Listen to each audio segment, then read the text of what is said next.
Zoom recording and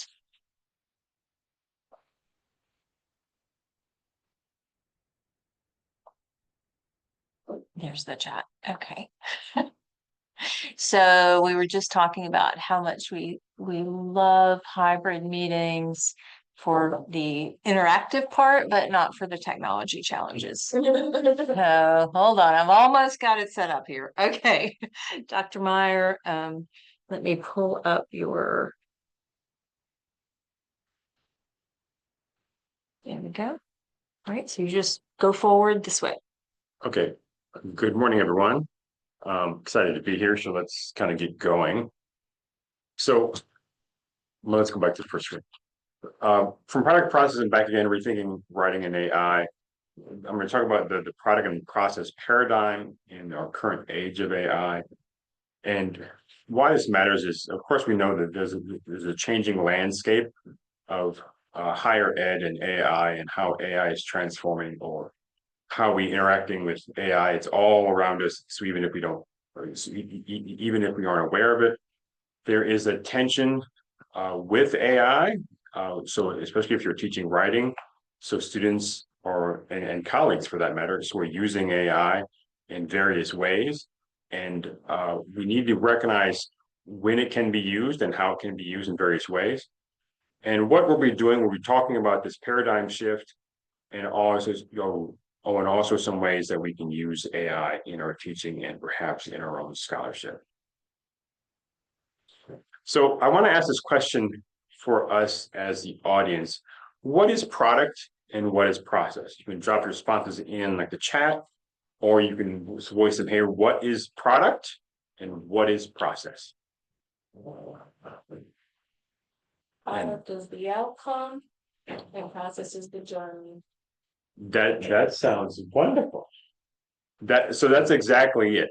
So if there's more responses coming in the chat, can you help me monitor the chat? I don't know how to get there from this.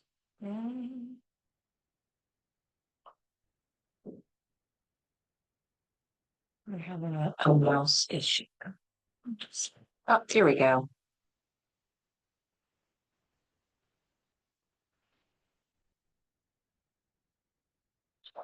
Everything. So process is everything it takes to create the product. Yes, exactly. Those are all AI. That's good. Next slide.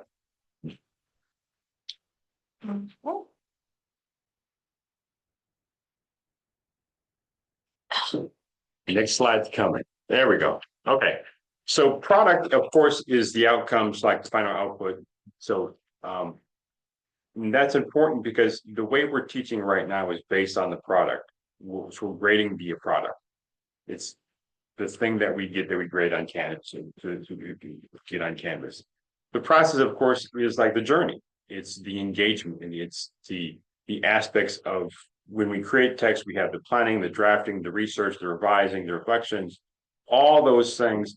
And the focus with process is how it engages with the entire world. Okay, so writing instruction was shifted. This was in about the last 50 to 60 years. So in the old days, and so pre-1970s, it was so the approach was based on the product.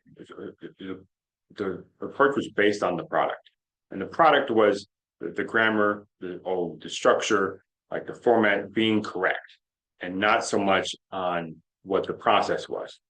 So all the instruction was based on how to use commas, so the right types of words, the right tenses, all that types of things. So in the 1970s, this shifted to a more of a process type of model, which is kind of the model that we're in now to some degree. So that model held to probably about 2010, 2015 or so. And now there's more of a hybrid type of model. But that process model was based on the idea of multiple drafts. The more drafting a student did, the more drafting a writer did, the more they recognized, the more they understood about the process of writing and how they could develop their own voice, their own way of, so their own techniques, their own style, if you will. So in other words, so students learn through drafting. And the modern hybrid now incorporates, so I think the idea of process, but also the product, because that's what we have to work with. So in the end, the product is what we're seeing as the audience, as receivers of the information. Cool. AI gives us the product. So it gives us the quick results of something that appears to be polished text very, very quickly. As we know, we put in a prompt to an AI and it gives us a whole lot very quickly. And that's great for us all in regards to time. It's not so good when we get to the process because it's bypassing that process. And that process is how students learn their own voice, learn their own style, learn how to develop their writing skills. When there's critical thinking involved, all those things that we think of when students learn and they engage, those things are being bypassed with AI, which I think we also recognize. This has created this product fixation in that because we can get these quick results, it's just so much easier for us to just get the quick results. So we become fixated on the product, and that is shifting us away from the process and students, and sometimes we are not so. Sorry. Yeah. I don't know with the fire alarm. No, that was his phone. Oh. Boy, it never ends. It's always something good. Okay. But so the product fixation is we're getting away from the process. We're learning about the process, and the product fixation is part of the issue because it gives us the quick results, and that's part of the problem. So why the process still matters? So again, thinking of critical thinking. So critical thinking allows us to develop those skills that are useful in college, in higher ed, but also outside of it. So we see something in like the news and we're like, I don't know if that's quite true. And we can ask questions and those types of skills where people can question are pretty important for us as a society, perhaps especially now. So it's useful to be critical thinkers. So of course we know these skills transfer, like those process skills, being able to critically think, being able to form and sort of thesis type of statement and work through how that can be defended and explained to each other. Those skills transfer to different disciplines. For like reflection, it's important to be able to reflect on what we do because it makes us aware of our shortcomings and where we need to improve, but also the things that we're strong at. Having that awareness so it allows us to process things a bit more effectively. And one of the important things about the process is students then can feel a sense of ownership with their own work. When they're just using AI, it gives them the output. They don't own it. They have no feeling of it, so it's a piece of them. With their own writing, it is a piece of them because it's their voice, so it's their thinking, so it's the connections that they're seeing. All those things help with their personal investment into their writing and into their ideas.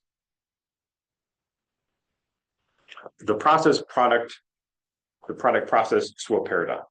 Some ways to do this, comparing examples of AI and a human draft side by side. In doing that, I've seen there is a certain way to tell AI that a text was written by AI and a text was written by a human. So human text is typically not perfect. I'm not saying that the AI is, but the human draft has more of a voice to it. It has more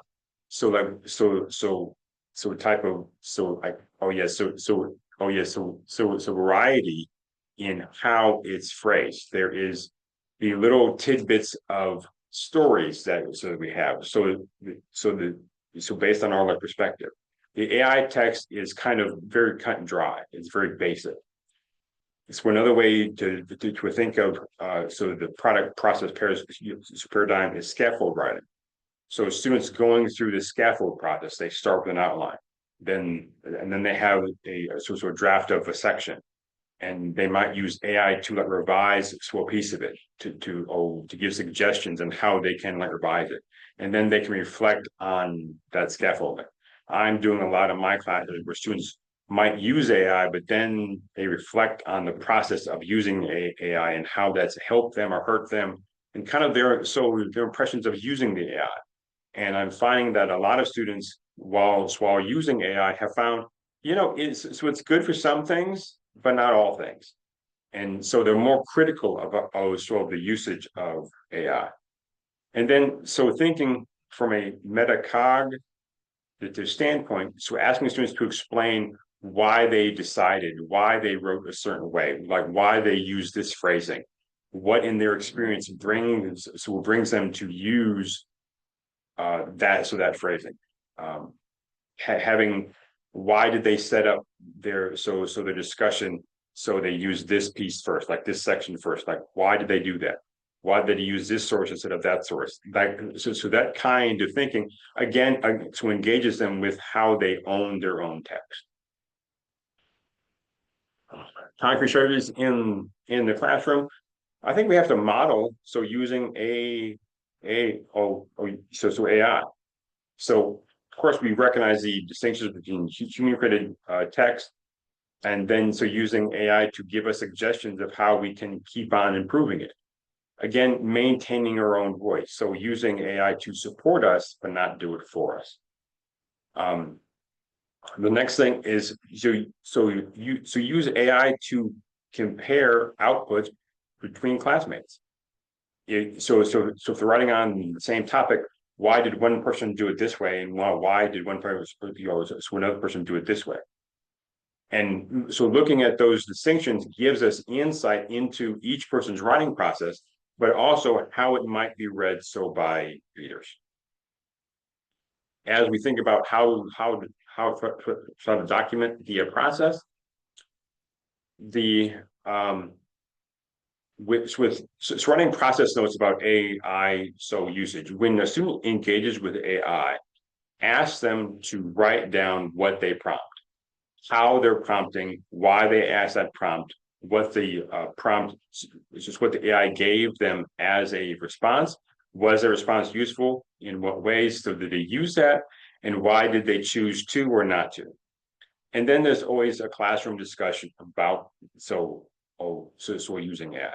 And students are getting really good at being able to discuss the things that they like about AI and the things they don't like about AI.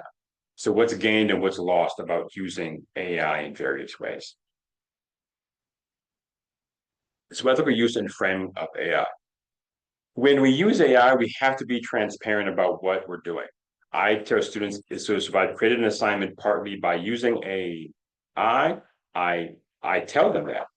And I work through with them the concerns or questions we have about my use of AI, but also how the AI is might have influenced the assignment. I don't use it for grading because I don't think that's what AI should it should be used for, at least in my discipline. But also, as the AI statement that JSU has provided us, we have to set clear boundaries for students' usage of AI. Again, if we see it as a tool and not a replacement, that's where we should be putting those boundaries for AI. And this provides us for an ethical awareness of AI, so we can develop the reflective aspects around AI use, but also promote the transparency and setting clear boundaries of it.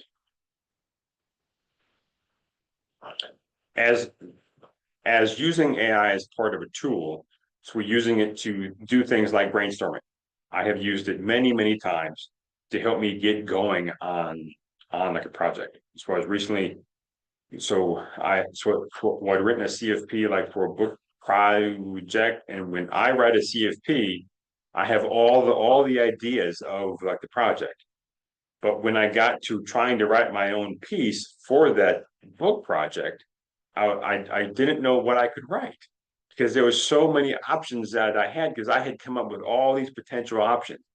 So I had to use, I didn't have to, but I decided to use AI to help me kind of work through some of my ideas to kind of narrow it down. So I had a sort of viable idea that was specific enough that I could still write the book chapter while still being aware of all of the options that were there. So allowing it to work, allowing it to help me work through some of my ideas. One of the other aspects I'm going to the right here instead of down is how we can use it to generate different perspectives, like the counters to a discussion. You oftentimes, I think students search for research that goes in line with what they're already thinking. They aren't doing research to discover, they're doing research to like confirm. And that's something I try and push back about, or try and push back against.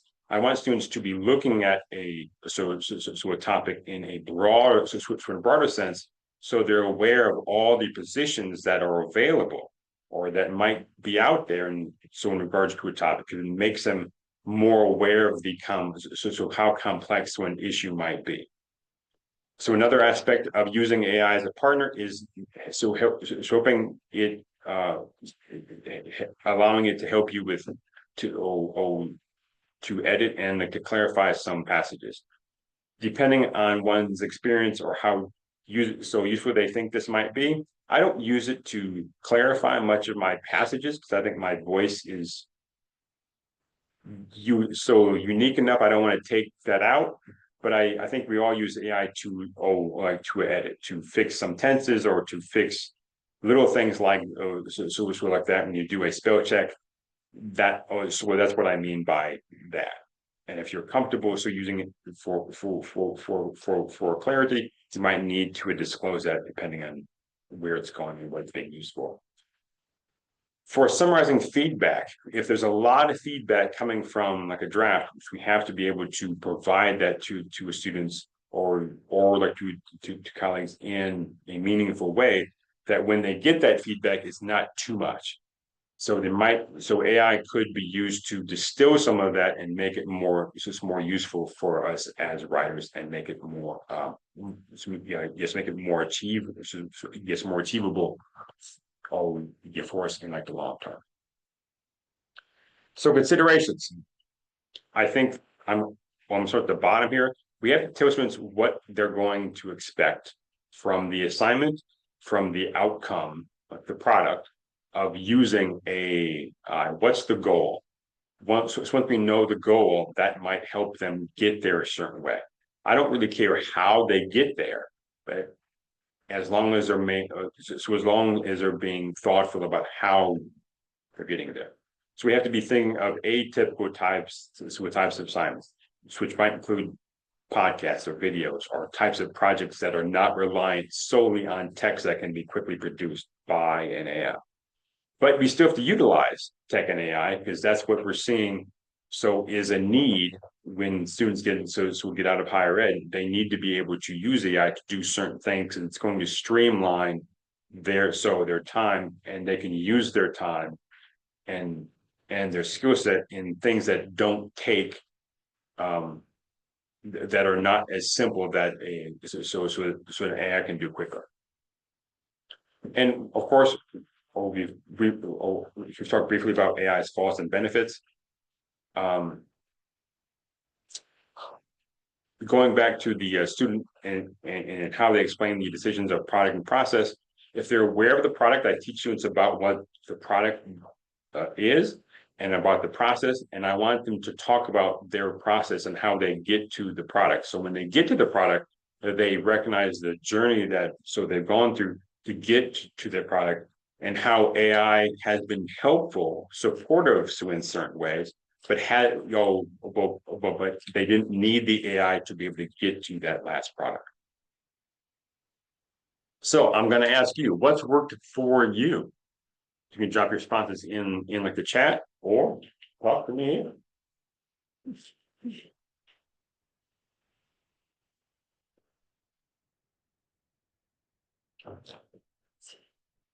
Oh, as in what's work is in terms of how we use it or in terms of how we do it for our students? I think both are valid.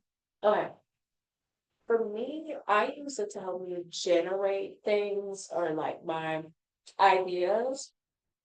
So I would say really all of those that are listed, I've used it for and it's helped me. But I'm aware it's a tool. And then just as you mentioned, that I think what I'm seeing from my students is more of a dependency on it. But we can talk about but I would say it definitely is good for like generating an idea for sure. Okay. Let's recheck in this one. Nothing in the chat. Has anyone want to share what they've used it for? And you can unmute. You don't have to type it in the chat. It may be longer. Let's see if I can. Do you want to spend a few minutes on this? Sure, yeah. Okay.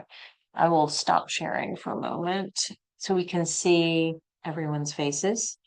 Oh, come on. We want to see your faces. Dr. Billingsley, have you used AI in your classes before? How are you using it? The way that I had used it, I haven't used it, but I have shared the tools with my dissertation students, a couple of them, for them to go out and look to see what has already been done on a particular issue, because generally they're so passionate about a topic and then they'll come and say, well, we need to do something about this. Nobody has done any research on this. And I've introduced them to the ability to do that so that they, when they come back and we meet the next time, then I'm saying, well, what did you find?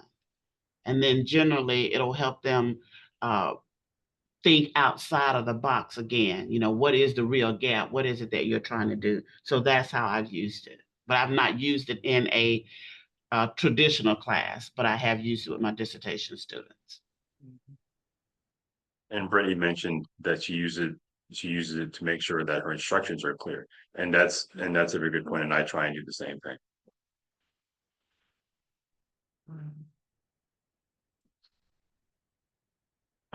Karen says that she's asked AI for counseling techniques for use for certain mental health conditions, looking that we need to verify the truth. So can you explain that a little bit, Karen? Yeah, we asked AI for possible counseling techniques for use with certain mental health conditions, but we know that AI is not necessarily always factual, so we have to back it up with what we know for sure is a good technique to use with certain mental health conditions, and make sure it won't hurt the patient or client. So, but I think I put also in there, I like brainstorming for ideas. I think that's really, really cool, because my students have to do a poster session on something in research. And so I think brainstorming for ideas about a poster session and the information they can get for doing that is a very good idea for AI. Yeah, I think one of the things that to quote Donald Rumsfeld, the known unknowns and the unknown unknowns, we don't know what we're missing. We don't know how our own thinking is limited. And so while AI itself is limited on by what it's trained on, it does have access to things that we may not have access to.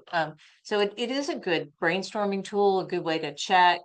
And I also see that Dr. Sue was talking about a tool to find sources of literature. I have several times asked for information on a topic, and it sent me to resources that that I was, unaware of. And it's been really nice to, you can do a search on databases, but the sort of helps shortcut that process where you go from general idea to very specific question. It can help you get to those sources.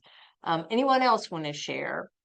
I think it's important too to recognizing so using AI to find sources, that it can still make up sources. It still does that. Yes. So one thing that I've encouraged people to do is to ask AI to confirm its sources, to verify its sources, and then to double check it to double check that. And that seems to give me that other or that extra check to make sure it's giving me valid sources. Because I've gotten sources when I don't ask that are not valid. So the author might be an author, so a scholar in that field, but the work that it's citing or that it's sourcing does not exist. So I mean that so being mindful about that, and if you can find the source, like it might give you a DOI or something like that. I mean that's great, but if it makes up the DOI and you click on, you go to the URL and it's like there's nothing here. It's like that's awkward. So again, I was working on a piece last night about AI and it making things up, and one of the sources that one of my sources was using, I said, well, I want to go to the primary source. I'm always looking to go to the primary source to find out the context of the quote that the source I wanted to use was using, if that makes sense. It sounds a little confusing. But so I went to that source, I downloaded that source, and I read that source, and I did a search in that source, and I couldn't find the quote being used. And I'm like, that's weird. So the person that wrote the original piece that I was trying to cite, I'm guessing, I don't know this, might have used AI, and the AI gave them a summary of it, and that's what they quoted. And when I strictly search on that quote that they had quoted, the only source of that was in the article. It was in it was in the article, meaning their quotation so is wrong. And so it's going back to the primary source, the source that they were citing. It didn't have that quote. So again, we have to be mindful about this, and as someone that's working on a few projects all this right now, we have to always double check things, because the stuff I'm getting from fellow scholars is, to be honest, it's somewhat embarrassing. They're giving me stuff that they misquoted the source, they get the tense wrong, they get the author's name wrong. So, I mean, these types of things, we have to make sure we check these things, because AI is great for some things, but not for everything. So please make sure we double check. We have the idea of creating images for communication boards, and I think that's great too. Yeah, so we need to double check. Crafting emails to design icebreakers for first day classes. Yeah, it's crafting emails and designing icebreakers. All good ideas. So has anyone used AI for a project specific to AI that they incorporated the AI and they disclose that in their presentation or in their in their submission? Has anyone used it for a submission for an academic piece? I haven't used it for a submission for an academic piece, but just like you did, I don't have the little tag on my screen that says made with Gamma, but I use Gamma all the time to make my PowerPoints now. And I tell my students at the beginning of the course, and it's in my Canvas, I am using Gamma to make these presentations. It's my text. I don't get Gamma to change the text at all, but it lays it out, it does the images. Because I want to model for them being transparent about my use of AI. The thing I like about Gamma specifically is it still allows me to get pictures so I can move things. So it's just like PowerPoint, but it's a more powerful form of PowerPoint. So I think I haven't used PowerPoint for quite a while. so it's Google Slides or you guys camera, and you can tell when I make a PowerPoint or when Gamma makes a PowerPoint. Yes. Because I'm still using like sort of the basic slides when it comes to a Google slide. But I guess I'm sometimes like a basic person, I guess. I don't know. So we click to the next one. I just use Right. AI. For your, Oh, let's go ahead. Oh, I just use AI for a submission of to a conference. I use it to help me summarize like the abstract a little. So it didn't write the paper, but it helped me put the abstract together. But it was interesting. The conference submission was like very specific on did you use our AI and did you only use it to help you, with some formatting and stuff, and that the piece is not 100%. It was a very there were some very specific questions asked about how you use the AI to help you. I thought that was interesting. I think, I've used AI. I wrote a piece on disfluency because you might have noticed that so that I stutter. And I was writing a piece on AI and like disfluency. And I had written like the submission, and I hate writing abstracts. I absolutely despise it because I wrote the entire piece because okay, read the piece and you'll get the abstract. It's all there. Just read it. I don't like writing abstract. I think they're very hard to write. So I used AI. I put my piece into an AI and said, "Hey, give me an abstract about this. That's 250 words or just whatever the count was." And it did, and then I rewrote that to be in my voice. So I did use it for that way, and I do use AI to write. So at least in part, so like proposal like for a piece. I put in my idea. I kind of worked through the idea with the AI so a little bit. And so it gives me the proposal. I've never used it to write a piece. I've never used it to like revise a piece, so not really. But the writing is still all me because I think when people read my writing, they know it's me. So I have these little quirks in my writing, and I make little jokes that are so typically not that funny, but I find them funny, so I kind of keep on using them. Yeah, and like I wanted to say before, like talking about you were asking about the classes. I open up the AI in the middle of class. I teach business models, and so that the business models students could see how they could actually uh, add their own context into a business model structure. I open it up in the middle of class, and I give one version of a model, and then I use the voice AI and I asked AI, how would this look different? Like, how would the competitive analysis look different if it was a architecture company as opposed to a music company? And then AI would quickly respond on the versions of it. And then I would ask the students, is there anyone in here that wants to know how it would be different for what you're thinking? And so it allows me to cover like 10 variations in a span of 5 minutes as opposed to so I use AI for that. I use AI that way inside of the classroom as well. Yeah, it's good. So some final thoughts before I get to the final slide is by seeing the product process paradigm so the symbiosis and having the need for both of them, they inform each other in meaningful ways because we have to get to the product, but how we get there is that process.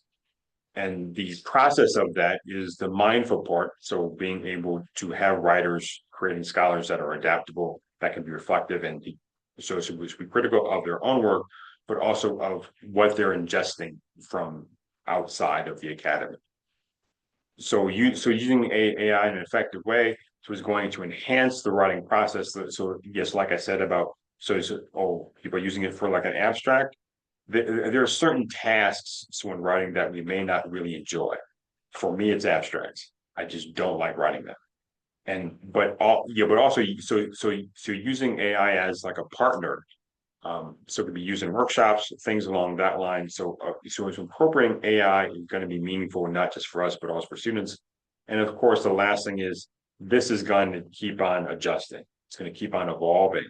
And because of that, this has to be an ongoing discussion, because your writing is going to keep on evolving, so evolving because of newer AIs that adapt quicker, that do things more human-like, and that awareness is going to be pretty meaningful for us moving forward. And my email address is there, my LinkedIn, and any questions, comments, I would be happy to hear that. Cool.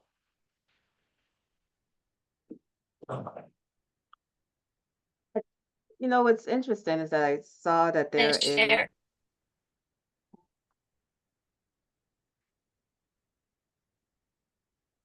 So, Dr. Simmons, so go ahead. yeah, I think it's interesting, the projects that some universities are doing, like Stanford and other universities where they are, like they are taking the articles and putting false covers on them per se. So if you just go into AI and you just say, write me a literature review, and what the journals are starting to do is they're putting, I guess I'll call it traps in the search. So it will when the AI scans it, it'll go and it'll pull Johnson and Johnson 2012 says that that entrepreneurs have, you know, X survival businesses. But then when you actually pull that article, it's actually an engineering article that has nothing to do with entrepreneurship. Um, and it seems as though I was in a session where they were talking about how the journals are trying to, and the edit are trying to like put ways so that you could actually see that it automatically trigger a warning that the article was written using AI. One of the things that I've seen, I haven't confirmed this, and Dr. Meyer might be the question, this might be the person to ask this, is I think Chat GPT now in 5 is putting in markers into the text. So theoretically, we'd be able to go through and see that this text was yes, written by Chat GPT. I think that's the case. I haven't confirmed that, but but that's something I've heard, that what the AI detectors can now see that. And if you copy the text and you put it in to some format, you can see those markers, like there's watermarks. I'm not sure exactly which would be all, yes, there are, but so that's a way to detect it. And I think Brittany says they're working on it, but not yet. Yes, for images. Yeah. So other questions or comments?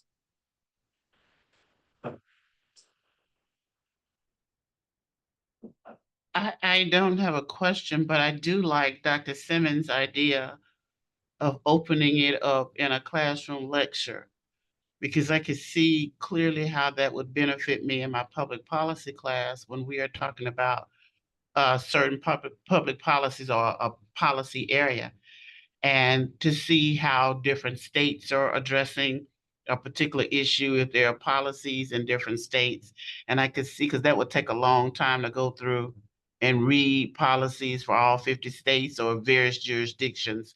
And I could see clearly how using that would demonstrate a responsible use of AI for a student. You know, not that it's a substitute, but a responsible use of it. So I want to thank her for sharing that piece. And also you, Dr. Maris, for talking about the need to double check. I know that, but that's the next piece that I need to share with students as they're using this, particularly the doctoral students, to save them time just trying to craft a research problem, but just to make sure that they're double checking the credibility of the sources.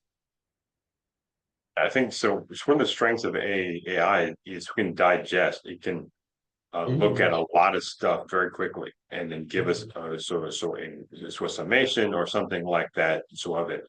So it's one of my assignments I have students do is they do a case study or they find research and they use the AI to summarize the research.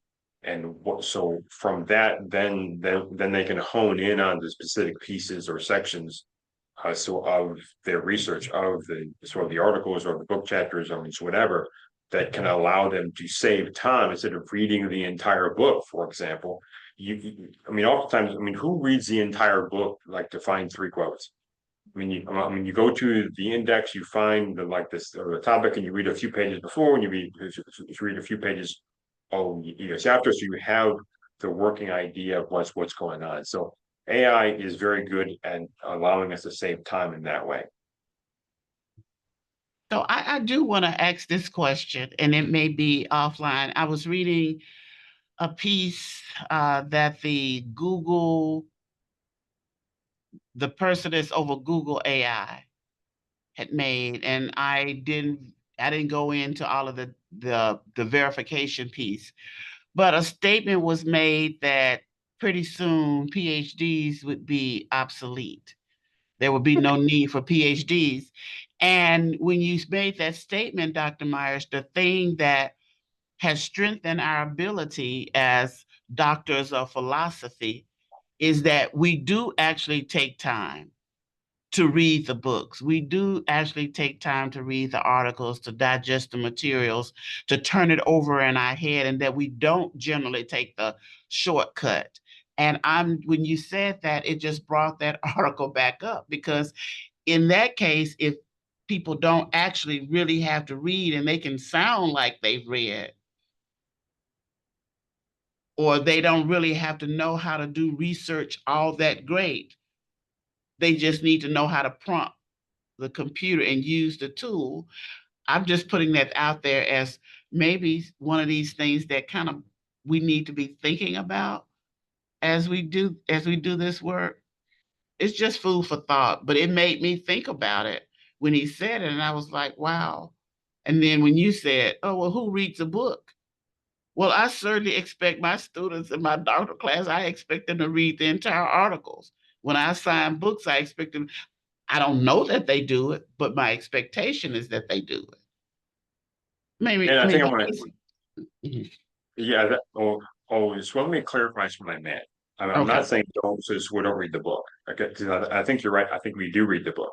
But when I'm looking for a specific thing in a book, Okay. so I have the theoretical concept of yes, well, the entire book's when I read the book. But if I'm looking Okay. for specific for a research paper or something I'm working on, then I'm just looking at those pages that have Okay. Okay. on the index, assuming it has an index. I mean, we also know that all books don't have an index. So if they do, it saves me time in the long run. I got So, you. so connected to that, so I agree with what you're saying, because reading the entirety of a book or books and the corpus of the idea allows us to connect those different things that AI can't do yet, because we make connections to things that computers can't do, that AI can't do, right? So for me, my field of rhetoric, I can connect to any disciplines in my mind. I can connect, or connect it to chemistry, I can connect it to art, I can connect it to any discipline, because I see rhetoric in all of that, in principles of design, of how chemicals can be explained and so combined, etc. So I see rhetoric there. AI can't do that yet, right? So I say yet because who knows what's coming with AI, right? But I think you're right in the idea our job as PhDs or masters or advanced scholars beyond the BA or BS, or to make those connections or to help establish those connections for others. I mean part of that's why we defend our PhD in it's an open format where anyone can challenge us. I mean that's the goal, to be challenged, right? So I think that's part of it, and I totally agree with what you're saying. Yeah, go ahead, I'm gonna please. say, because what she said about. And speak up with your teacher voice. Oh, okay, you're right, in my teacher. So what you just said about that article about PhDs is just something I've been pondering on for a long time. Because what I'm seeing, because I teach mostly grad students, Me too. and the like deficits in writing I'm seeing is just outrageous. And even when they use AI, the writing is still not even clear. And I tell my students, and I'm like, you can use AI, but you have to use your brain too.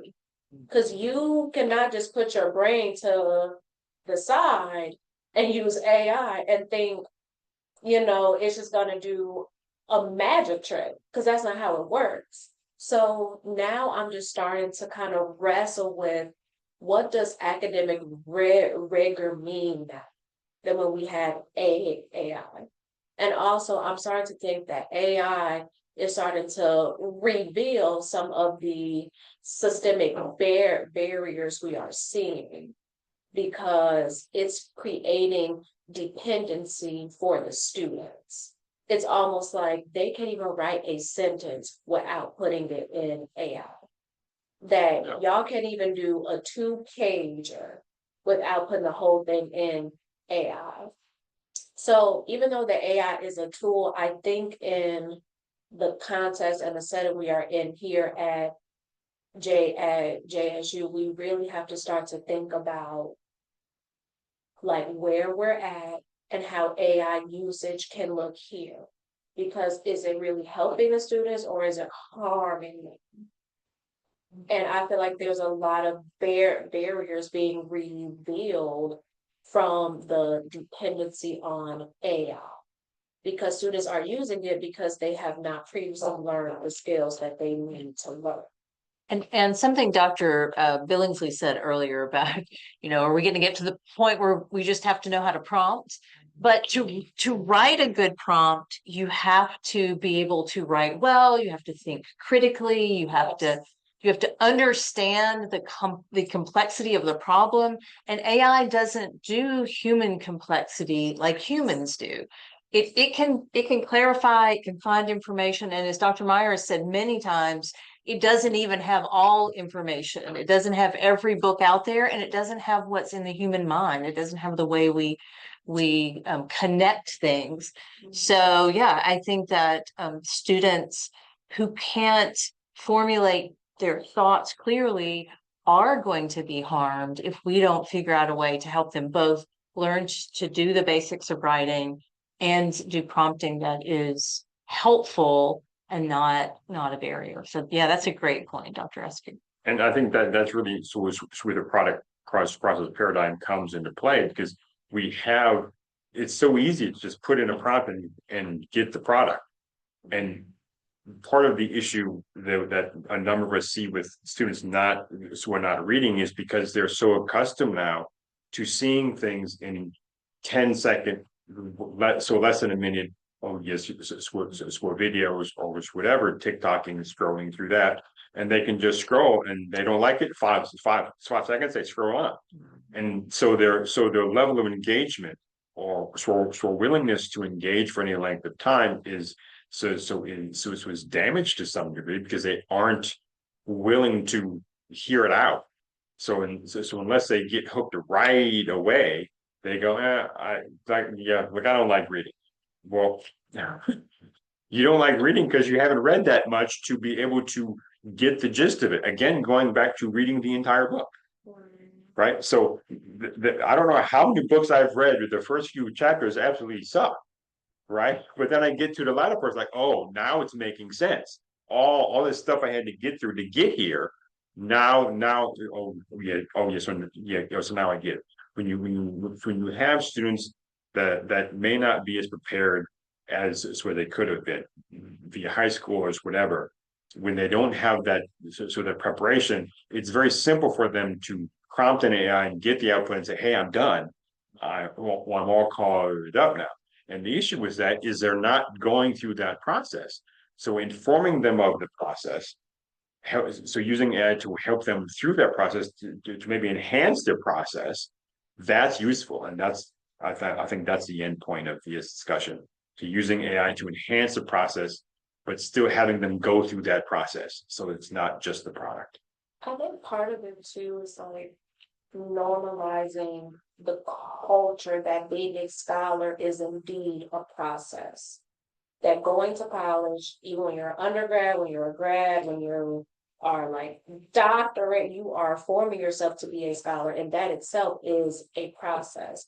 And I think when students are in K-12, they are so used to just a product being the only thing. But where we at now, when you're in college, it's a process to become a scholar, and we need to kind of get that back too, and just remind the students you need to sit down and kind of wrestle with your thoughts, that you need to wrestle with this article, that you need to be looking at your frameworks, because that's how you get to where you want to be. And I think that's kind of being cut out from what I've been saying with my students, is that they're not valuing the time, the like effort it takes to generate ideas and to wrestle with things, that they're just like, I just want to get it done. I just want to be called doctor. And I was like, that's not a good reason to get a PhD, but you know, that's a whole nother conversation. But I just want to throw that out there too, though. We need to kind of bring the onus back on becoming a scholar is a process.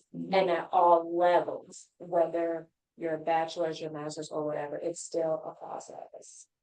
And this is gonna be my last statement, Dr. Pizzette. I know we need to, I think the other piece is when I talk about that, the prompt, but it's the reading piece too, because I do find that sometimes with students, you're having to, because we require our students to read the classics.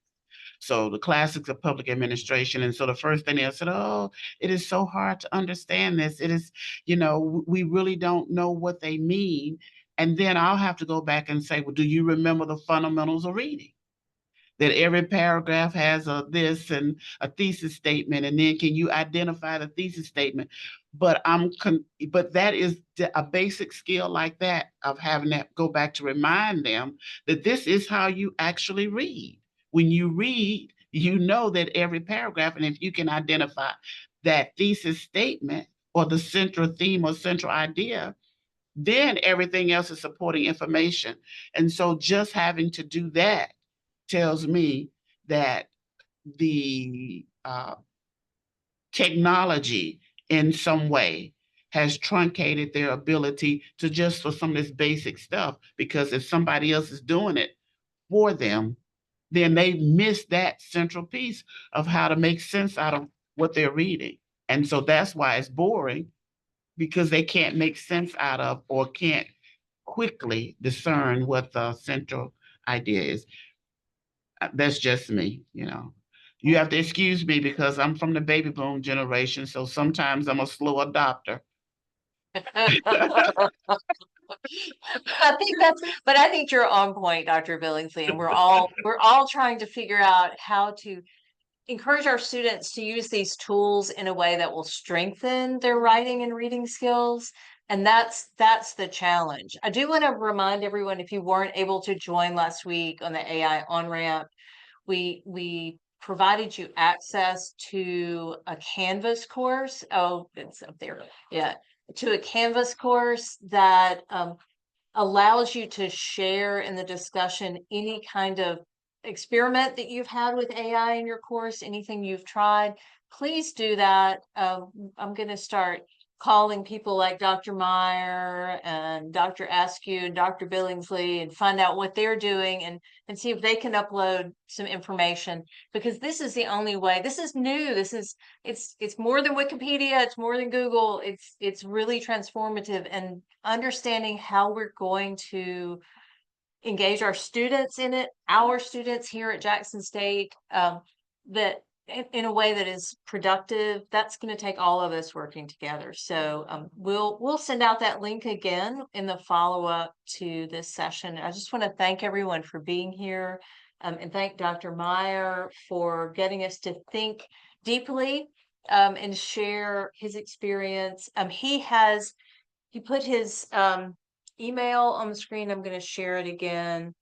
if you have follow-up questions, I'm just now volunteering him to answer those follow-up questions. There's his email. He doesn't mind. craig.a.meyer@jsums.edu. So thank you all. And we will see you next week. Dr. Lakeisha Operanati is going to talk about data and teaching. So it is really, really important to know what you're teaching has an effect. And the best way to do that is collect data on it. So I'm super excited about that one too. All right, we will see you next week. Thank you all for joining. Thank you. All right.